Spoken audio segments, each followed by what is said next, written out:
waxa ay ahayd sargaal firfircoon horena waxay uga tirsaneyd ciidanka ilaalada madaxtooyada muddooyinkii dambena waxay ka mid ahayd saraakiisha hogaamiye howlgallada ciidanka xoogga dalka ee ka socda caasimadda bannaankeeda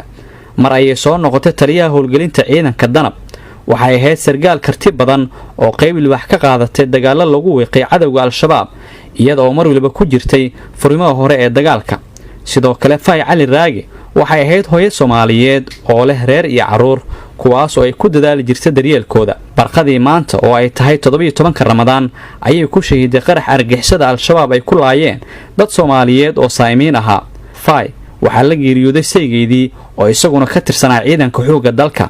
Fay Cali waxay ifka kaga tagtay caruur oo ugu yar yahay mid dhalan 30 cisho iyadoo 30 cisho umul ah ayay u soo kalahday difaaca dalkeeda iyo la dagaalanka cadowga ummadda oo aanay u kala soocnayn rayid iyo ciidan dumar iyo caruur ama dad waayeel ah